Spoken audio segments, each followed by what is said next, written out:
e como a gente vai ver a partir de agora, a questão de custo. Então, a percepção do custo da qualidade envolvido é extremamente importante nesse sentido de impacto do meu processo produtivo. Então, quando a gente fala em custo da qualidade, a gente precisa lembrar um pouco da evolução do conceito das eras da qualidade, que até um certo ponto essa gestão da qualidade, vamos dizer assim, era inspecionar os produtos, né, quantificar problemas e não resolver problemas. Só que nessa evolução de pensamento, de eras da qualidade, evolução dos países de forma geral, surgimento aí, ou a reconstrução dos japoneses, o mercado americano, né, a indústria americana, que até então estava nadando de braçadas nos mercados, ganhando, era a primeira colocada, né, em todos os indicadores, vamos dizer assim, de maiores indústrias, ela começou a perder mercado justamente quando os japoneses que estudaram o seu processo começaram a aplicar melhores os conceitos de produtividade, de eliminação de desperdício, os produtos com qualidade superior, todos aqueles conceitos de qualidade que a gente viu no vídeo 3 ou 2, se eu não me engano. Então, dentro dessa evolução, dentro dessa perda de mercado, começou a ter vários desdobramentos, várias ações, né? Então, primeiro, os japoneses melhoraram o sistema americano, envolveram vários conceitos de qualidade, por mais que americanos ajudaram os japoneses, mas veio do Japão essa onda qualidade, vamos dizer assim. Passou a evolução de controle, de inspeção da qualidade, para controlar a qualidade, garantir a qualidade e controle total da qualidade, da gestão da qualidade total. Dentro dessa evolução dos conceitos, da forma de se enxergar, da aplicação mais estratégica da qualidade, dentro desse desenvolvimento, começou então a perceber a satisfação do cliente era extremamente importante. Então, vincular a qualidade com a satisfação levavam a melhores atendiam melhor ao mercado, elevava a sua fatia de mercado, vamos dizer assim. Então, não adianta somente pensar qualidade como atendimento às especificações.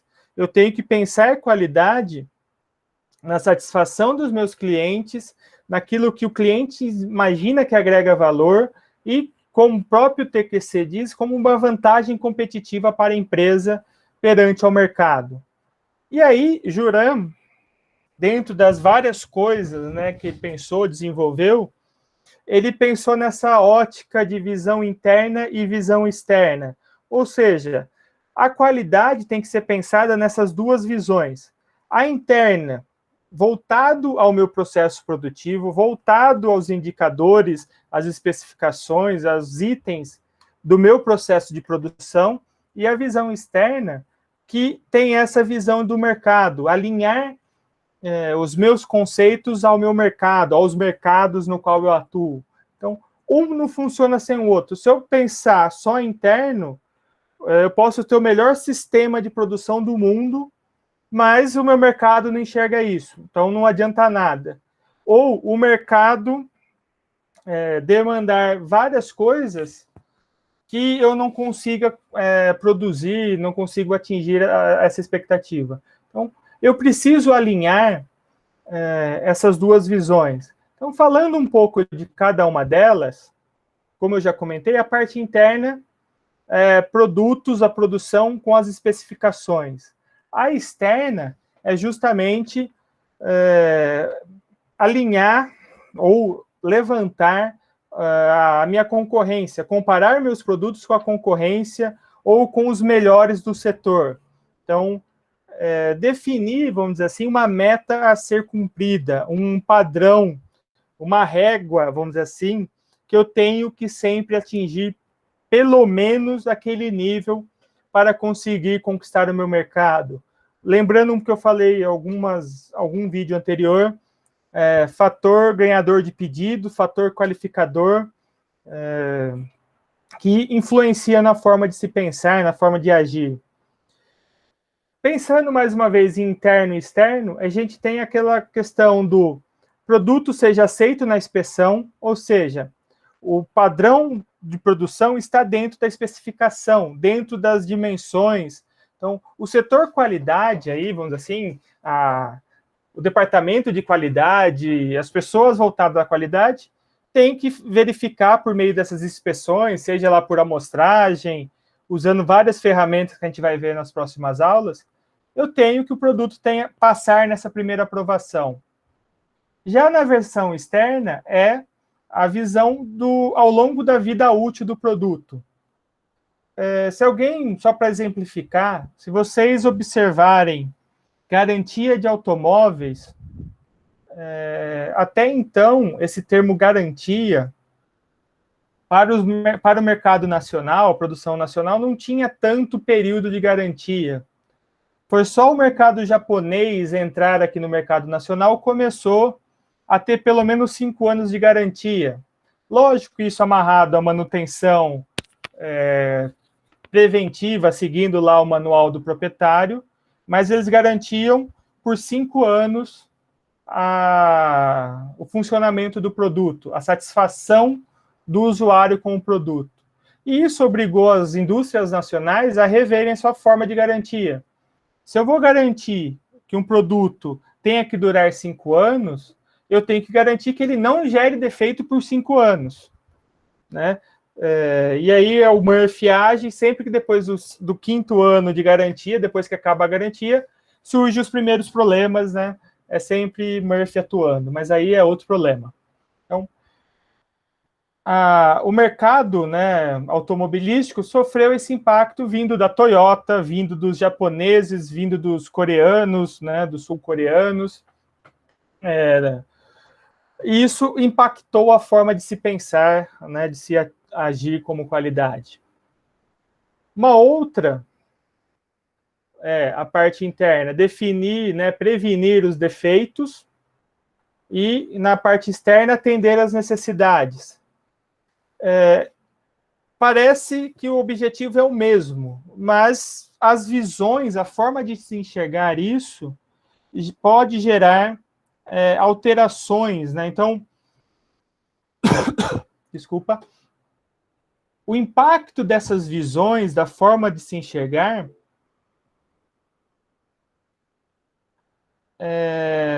da parte ambiental, não deixa de poder ser uma visão externa. A gente pode pensar assim, no impacto ambiental, a questão da logística reversa, que é o que fazer com o produto no fim de vida dele, ou o que fazer, como fazer. E hoje, sustentabilidade, a parte ambiental está totalmente necessária nesse processo produtivo. Então, é algo que a empresa tem que cumprir, né, tem que exigir. Então, não é de todo errado considerar como um fator de qualidade. Então, está ligado, não tem como não ligar o impacto ambiental do produto nessa visão externa de mercado, do como o consumidor enxerga, né, vamos dizer assim, com os produtos. Não só fim de vida, mas também durante a vida, né? Produtos que poluem mais ou menos, também tem esse fator, né? Carros a combustível de origem de petróleo, de biocombustíveis ou de energia solar, né? Ou energia solar não, energia elétrica. Então, são evoluções de mercado, de percepções do cliente. Então, daqui para frente tende a aumentar muito esse indicador na aquisição, né, na visão de mercado, na visão externa do produto, né, que o produto tenha que atender. Então, não sei se eu respondi, Matheus.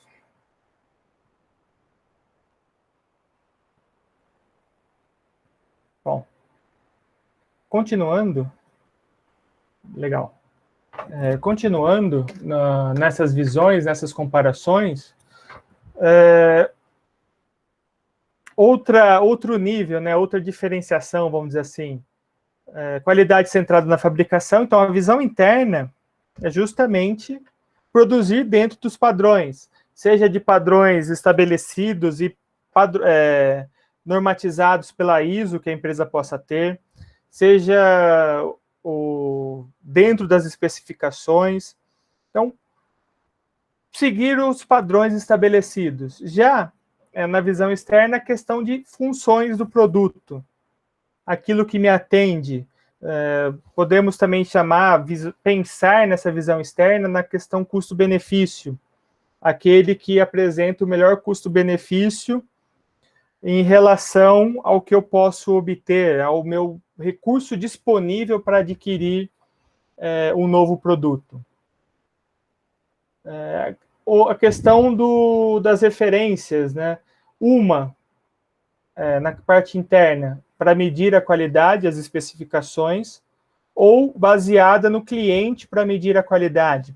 Então, pesquisa de mercado muitas vezes impacta nessa visão externa. É extremamente importante identificar as necessidades de seu cliente, enxergar aquele produto que pode ter um maior impacto de venda, ter uma maior necessidade. Então, realizar pesquisa de mercado não é simplesmente quantificar, mas conseguir identificar o que o mercado deseja, a vontade, né, do mercado. E aí, mais uma vez, nem sempre é só questão de custo-benefício.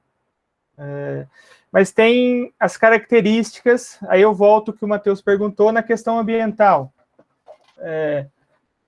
A questão de poluição é um fator que os clientes estão começando a utilizar.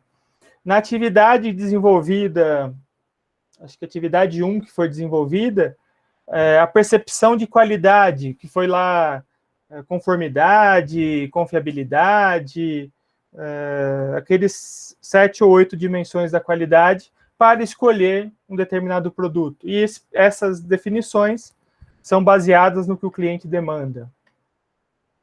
A questão técnica e questão gerencial. Então, na evolução das eras, houve, né, essa questão de pensar muito tecnicamente na qualidade, de controlar a qualidade, só que hoje em dia tem essa questão mais gerencial, entender que se um produto der defeito depois de vendido, isso impacta na imagem da empresa. Se impacta na imagem da empresa, pode impactar no processo produtivo, no processo de decisão, nos lucros da empresa. Então, enxergar qualidade não só como a parte técnica, que é extremamente importante medir, seguir os padrões, mas como em parte gerencial e estratégica. Lembrando, né, qualidade cada vez mais é um diferencial nessa evolução das eras. E, por fim, os esforços coordenados, né, pelo gerente da qualidade e pela alta gerência. Na quarta era da qualidade, a gente vê que é necessário o envolvimento de todos para um bom controle da qualidade. E aí, quando a gente fala num processo produtivo, seja ele qual for, pegando uma frase geralmente usada em PCP, mas que vale para a qualidade, que eu não lembro o autor dessa frase, mas garbage in, garbage out. Ou seja, se entrar lixo, sai lixo. Se meu fornecedor fornecer peças problemáticas, o meu produto tende a seguir esses problemas. Então, eu preciso alinhar toda a minha cadeia para manter, para garantir, para controlar, para gerenciar e atender não só as minhas especificações, mas os desejos do meu cliente. Então, dentro dessas visões, entram vários conceitos aí de custo. Então, o custo da qualidade não é simplesmente o custo das quantidades de produtos que apresentaram falhas, o que eu tive de retrabalho.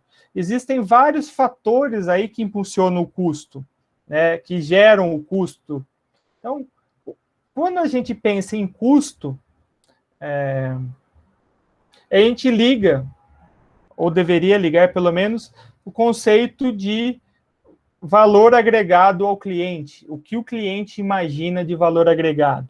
Então, nesse valor agregado, a gente tem os custos para se agregar valor.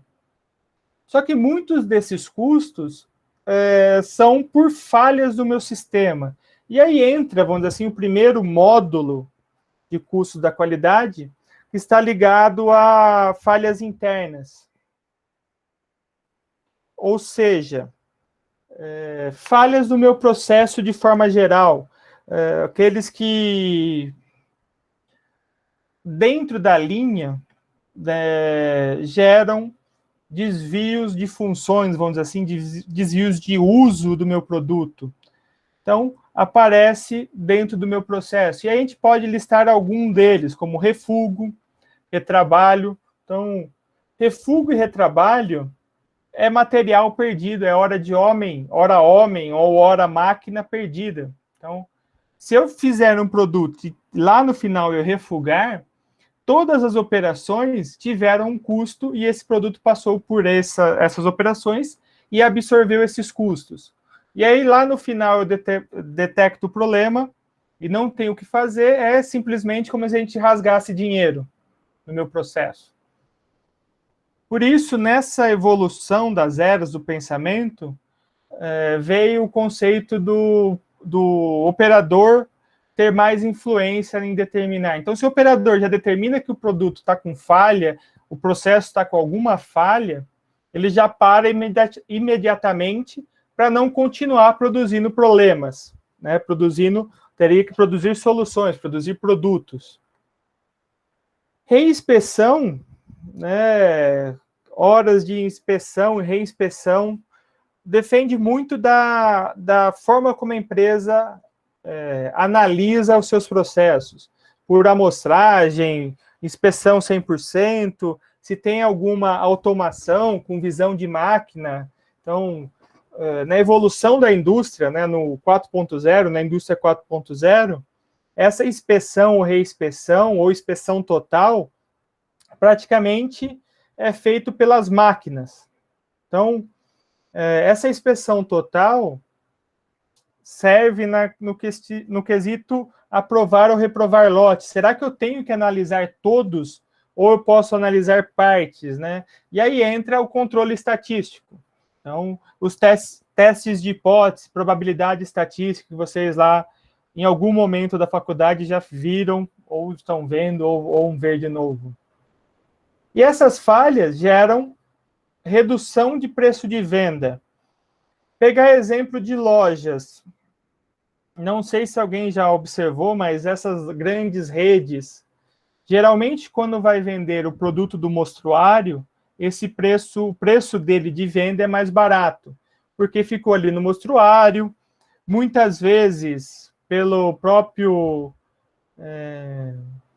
uso do cliente ali da demonstração, acaba gerando algum problema, algum risco, alguma falha, e é vendido mais barato. Então, eu tenho essa redução de preço de venda, é do controle interno. Mas também eu posso pensar na redução do lucro, né? Já que o preço de venda, muitas vezes, não está atrelado aos meus custos, está atrelado ao que o mercado aceita. Então, cada vez mais, eu tenho que adaptar meus custos ao que o mercado aceita, né? Saber enxergar a minha concorrência. Então, quanto mais refugo, mais retrabalho, mais custos de hora, de testes e tudo mais que eu tenho que fazer para garantir o meu produto, maior vão ser meus custos. E, mais uma vez, cliente não está a fim de pagar por custos que não agregaram valor. Então, custos de retrabalho, de refugo, o cliente não está disposto a pagar. E aí gera vários problemas à empresa. Mas temos também algumas falhas que podem ser geradas externas. Talvez essas possam ser as principais ou as piores, vamos dizer assim, no sentido que o defeito só é encontrado depois da comercialização. Ou o que é pior, né? O exemplo que até uma empresa japonesa lá do airbag, do maior recall que teve, né? Um monte de carro do airbag, em vez de salvar a vida, matava a pessoa.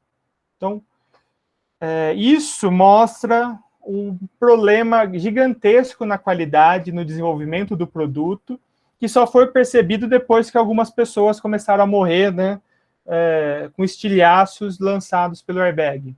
Então, dentro dessas falhas, a gente pode ter várias consequências, né? Então, a questão de acionar uma assistência técnica, da garantia daquele produto, a questão do rompimento de contrato, ou seja, contrato entre empresas de fornecimento. Se começar a faltar com qualidade o produto entregue, a tendência é que esse fornecedor seja riscado da minha lista de fornecedores. Então, eu tenho que pensar, né, melhor com quem eu me alinhar. Fornecedor não é uma mera empresa que entrega matéria-prima para a minha empresa, matéria-prima ou algum outro componente, mas é um parceiro no processo de construir a qualidade como um todo. E aí, custo de ações na justiça. Então, a questão do que eu falei do airbag, do recall de vários produtos. Isso gera custos judiciais, né, indenizações, geram custos para reparar esse produto, geram problemas, né? Então, essa empresa, se eu não me engano, essa empresa do airbag, se não faliu, mas teve casos do próprio diretor... eu não tenho certeza se foi nesse caso, mas de o diretor se suicidar por causa desse problema gerado. Então, tem vários problemas atrelados. Não sei se algum de vocês já teve alguma experiência, mas quando você recebe um produto com defeito, até comprovar, levar na assistência, e eles vão lá mostrar aquele manual de procedimentos que quase ninguém lê, né? Não sei se alguém já leu o manual do carro, aquele documento que tem geralmente no carro, que tem um monte de coisa. Não sei se todo mundo lê manual do que compra, mas geralmente lá tem para que serve, como pode ser utilizado, como não pode ser utilizado. E quando dá algum problema, é justamente nesses pontos que a empresa vai se basear nesse processo de reembolsar, né, dentro da assistência, dentro da validade do produto, dentro da garantia. Temos também os custos de avaliação. Estes custos são inerentes ao meu processo, muitas vezes são necessários, que é justamente a inspeção, os testes de recebimento. Então, o recebimento de matéria-prima, eu faço lá um teste para verificar se está dentro da especificação, se eu posso aceitar ou não. Inspeção do processo, as medições necessárias, todas essas informações vão lá para um gráfico de controle, para verificar se está dentro ou não da especificação. Os testes de inspeção final, todo produto, de certa forma, por lote ou alguma determinação, eles são testados. Então, se vocês tiverem oportunidade de visitar alguma fábrica de linha branca, né, máquina de lavar, fogão e outras coisas, no setor de qualidade tem uma área de inspeção que as máquinas ficam lá funcionando por horas e horas, simulando o uso diário por meio dos usuários. Se vocês tiverem oportunidade também de visitar uma fábrica de motores, eles produzem os motores e separam alguns motores de lotes e fazem os testes, né? Os mais variados testes, forçando, não forçando, alto giro, né, altas velocidades, não mudar marcha, forçando mesmo. E esses testes têm custo, mas o objetivo é justamente garantir cada vez mais essa qualidade, o produto funcionando no momento. Dentro das ferramentas, dentro dos processos, tem as auditorias. Então, todo o processo que está normalizado, normatizado, padronizado por alguma ISO, eles, de tempos em tempos, passam por auditorias. É aquele processo de verificar se está tudo dentro do controle. Então, os auditores têm um custo, são pagos para ir para a empresa avaliar. Então, há essa necessidade. E ele vai seguir lá o checklist do manual da qualidade, se a empresa está ou não fazendo dentro dos padrões. E aí, mais recentemente, nessa evolução, entra a rastreabilidade. Então, saber quem fez o lote, a etapa X de um lote de um produto Y. A rastreabilidade da carne, né? A gente vira e mexe agora por causa do Covid, falam disso, né? Dessa rastreabilidade para saber a origem do animal, do processo, até o responsável pelo corte, a gente consegue, as empresas conseguem identificar e avaliar, justamente porque essa inspeção, esse teste, tem um impacto em um possível problema. Então, a falha do airbag gerou um impacto gigantesco, que aí lida com morte de pessoas. Então, se foi feito o teste, provavelmente deve ter tido aí alguma falha nesse meio. E aí tem lá suas consequências. E temos também o custo da qualidade atrelado à prevenção, ou seja, aquelas atividades para reduzir os custos, reduzir falhas, os custos de avaliação, que aí entra aquele conceito de manutenção preditiva, preventiva do que corretiva. Então, o melhor exemplo, né, carnaval, né, o uso de prevenção para evitar dor de cabeça e gastos futuros. A gente pode fazer essa analogia ao processo produtivo, evitar que problemas aconteçam, planejar a qualidade como ela deve ser planejada, implementada, gerenciada, controlada, inspecionada, todos esses termos aí que é dividido por eras, mas é extremamente importante. Não importa a forma como é feito, importa fazer e evitar problemas. Então, nesse planejamento, é justamente pensar no coletivo, pensar no todo, da forma mais ampla, detalhar metas, ou como controlar, né, como fazer a revisão dos novos produtos e controlar os meus processos, os padrões e parâmetros que eu tenho que seguir. Auditoria, como eu falei, é um custo de prevenção, é um custo de avaliação e é extremamente necessário nesse sentido, né? Eu já comentei que nem sempre um certificado ISO é garantia de qualidade, na verdade, é garantia que os processos estão seguindo o padrão estabelecido. E isso não deixa de ser uma forma de prevenir problemas. Então, além de prevenir, eu preciso fazer treinamentos.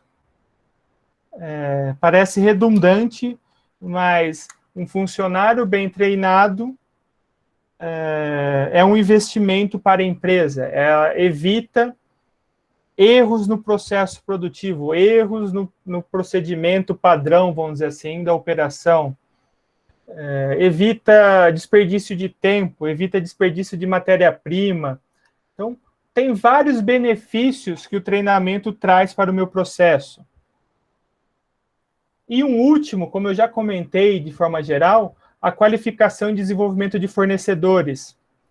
Fornecedor é um parceiro, tem que ser enxergado como um parceiro e não como um concorrente, ou como um vilão, ou como alguém que não é tão importante.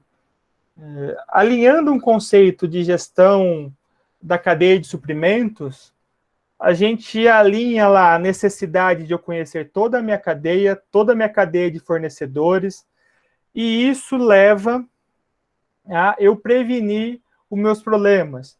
A Toyota, nesse conceito, nessa evolução, nesse item de qualificação e desenvolvimento de fornecedores, geralmente a fábrica da Toyota está cercada com todos os seus principais fornecedores. Então, se a gente for lá no modelo japonês, no modelo just in time, que é produzir sob encomenda no momento, né? O quão mais perto estiver meu fornecedor, mais rápido é a troca dessas informações e da minha necessidade a ser atendida. Então, se alguém tiver algum dia a possibilidade de visitar a Toyota, se eu não me engano tem em Sorocaba, segundo informações, foi a segunda maior obra de terraplanagem já feita aqui no Brasil, que foi justamente a fábrica da Toyota e todo o entorno de fornecedores que se instalaram ao lado da fábrica, justamente nessa ideia de qualificar, de desenvolver fornecedores. E aí, dentro desses vários custos, a gente pode, entre aspas, quando eu digo entre aspas, simplificar qualidade somente por meio dessas curvas. Então, avaliação e prevenção e custo de falha. E a soma desses custos dá o meu custo total da qualidade. E aí, tem vários questionamentos dessa curva, tem vários pontos a serem levantados. Aqui está mostrando o custo de avaliação e prevenção. Mas, por exemplo, desperdício e ineficiência não são mostrados. Talvez parte do pressuposto, se eu avaliar e prevenir de forma correta, eu não tenho ineficiência nem desperdício. Pode ser válido esse argumento, mas não necessariamente é o que acontece. E o custo de falhas tem aí falhas do meu processo, falhas do meu produto, falhas no uso que podem ser geradas, né? Então, quanto maior, vamos dizer assim, a conformidade, menor esse meu custo. E o custo de avaliação e prevenção é ao contrário, né? É o inverso. Quanto maior for a minha conformidade, a qualidade de conformidade, maior esse custo de avaliação e prevenção. Então, nessa curva, a gente pode discutir vários pontos, mas é uma forma de a empresa conseguir avaliar a sua qualidade relacionada ao seu custo. E essa curva de custo total, que é utilizado em vários processos, né, em vários procedimentos, em custos, a gente usa a curva do custo total para calcular ponto de equilíbrio. Em qualidade, a gente pode usar que o nosso custo mínimo de qualidade, ou seja, a parte mais inferior da curva, eu consigo identificar, então, qual seria a minha conformidade em relação à qualidade.